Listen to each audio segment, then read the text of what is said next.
Täna räägime ühest uskumatult põnevast ajaloonisest müsteeriumist ja see lugu ühendab viikingites valitsejaid iidsete Siiberi rändrahvastega. Kuidas see võimalik on? Kohe vaatame. Alustame siis ühest ajaloost päris hästi tuntud seltskonnast, Rüürikute dünastiast, just needsamad viikingid, kes panid aluse Vene riigile. Ja siit lähebki asi põnevaks. Mis siis ikkagi ühendab neid Vene viikingitest valitsejaid kaugete Siiberi rändrahvastega? Vihje, ja see on tõeliselt üllatav vihje, peitub nende DNA-s. See on nagu geneetiline kompassinööl, mis osutab tuhandeid kilomeetreid itta, kaugele nende Skandinaavia kodumaast. Vaatame seda anomaaliat lähemalt. Ühelt poolt on meil see, mida me ootaksime. Ajalooallikad, DNA-võrdlused lähedaste sugulastega, kõik see kinnitab, et jah, Rüürikud olid Rootsi viikingid, tõenäoliselt Uppsala kandist. Aga siis on geneetiline tegelikkus. Nende isaliin kannab üht väga spetsiifilist markerit, haplogrupi nimega N1C. Ja see on kõige levinum just nimelt soome-ugri rahvaste seas. Nii et kuigi nad tulid Rootsist, räägib nende iidne isapoolne päritolu hoopis teist lugu.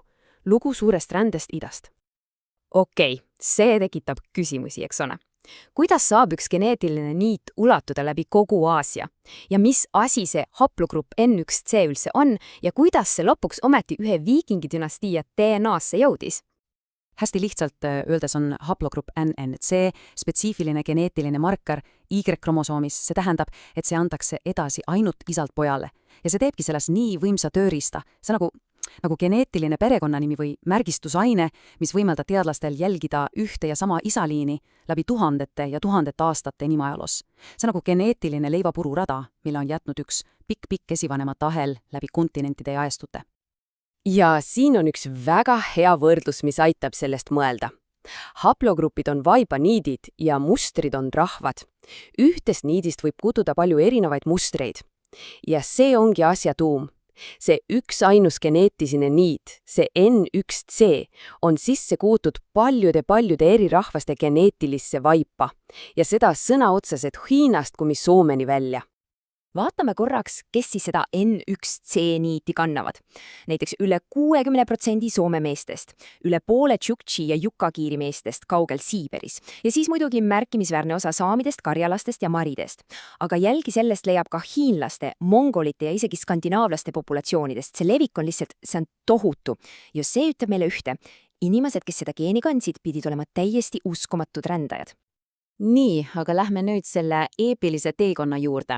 Proovime seda geneetilist niiti pidi tagasi kerida, et näha, kus see kõik alguse sai.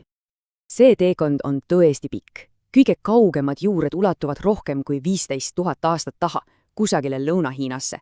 Umbes 7000 aastat tagasi jõudis see marker Siberisse, Baikali järve kanti. Sealt edasi umbes 5000 aastat tagasi algas liikumine läände, Uurali mägede poole. Ja lõpuks umbes 4500 aastat tagasi ilmus see esmakordselt Ida-Euroopasse.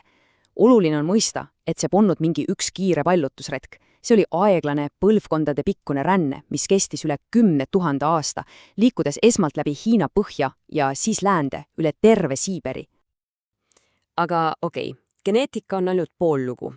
Tõeliselt kriitiline sündmus, mis lõi need soome-ugri rahvad, keda me täna tunneme, toimus Lääne-Siiberis. Seal kohtus geneetika keelega.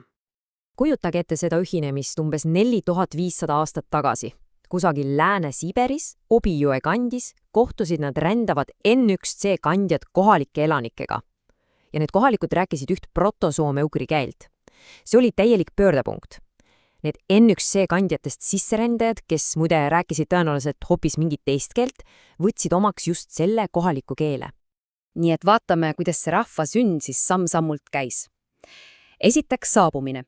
Geneetiliselt erilised N1C kandjad jõuavad Lääne-Siberisse. Teiseks kohtumine. Nad puutuvad kokku kohalike hõimudega, kes räägivad proto-uurali või proto-soome-ugri keelt. Kolmandaks ühinemine. N1C mehed võtavad omaks kohaliku keele ja kultuuri. On isegi arvatud, et nad võisid kohaliku meeselanikkonna välja vahetada. Ja neljandaks laienemine. Nüüd kändes endas nii N1C geneetikat kui ka soome-ugri keelt, algab nende suur laienemine läände Euroopa suunas. Sisuliselt sündis sellest Siberi hällist täiesti uus keelline ja geneetiline rühm. Aga kui nad Euroopasse levisid, ei jäänud nad muidugi üheks suureks monoliitseks massiks. Vastupidi, Nad segunesid kohalike rahvastega, kellega nad kokku puutusid, ja nii tekkiski see mitmekesine soome-ugri pere, keda me täna tunneme. Ja see tabel siin näitab seda väga hästi. Vaatame tänapäeva soome-ugri rahvaste geneetilist pilti. Soomlastel on see N1C marker üle 60% ja muud mõjud on peamiselt Põhja-Euroopast. Aga võtame näiteks marid Volga-kandist. Neil on markerit umbes 50%, aga juures on tugevad stepi ja Kaukasia mõjud. Komid põhjas on jälle peamiselt N1C põhised. Ja siis muidugi ungarlased. Neil on seda markerit ainult umbes 1% ja geneetika on peamiselt Kesk-Euroopa ja slaavi päritolu. See näitabki, kuidas sugupuu eri harud on endasse sulandanud erinevaid kohalikke geene. Põhja pool jäädi eraldatumaks, lõuna pool seguneti rohkem näiteks stepirahvastega. Ja siit jõuamegi selle detektiiviloo kõige suurema pöördeni. See on Ungari kurioosne juhtum. Ja see on ilmselt kõige dramaatilisem näide sellest, kuidas keel, kultuur ja geneetika ei pruugi alati, käia käsikäes. Räägime ungarlastest. Vaadake nüüd seda graafikut. Tänapäeva ungarlaste geneetiline päritolu. Tervelt 90% tuleb ümbritsevatelt Euroopa rahvastelt. Umbes 9% on pärit iidselt matjaritelt ja stepihõimudelt. Ja soome-ugri marker, see N1C, seda on ainult 1%. Mõelge sellele. Kuigi ungarlased räägivad soome-ugri keelt, on nende geneetiline side teiste soome-ugri rahvastega peaaegu olematu. Kuidas see siis juhtus? Selgub, et see oli eliidi keele peale surumine. Need iidsad maidaritest vallutajad, kes Ungarisse saabusid, olid tegelikult väike ja segunenud stepinomaadide rühm.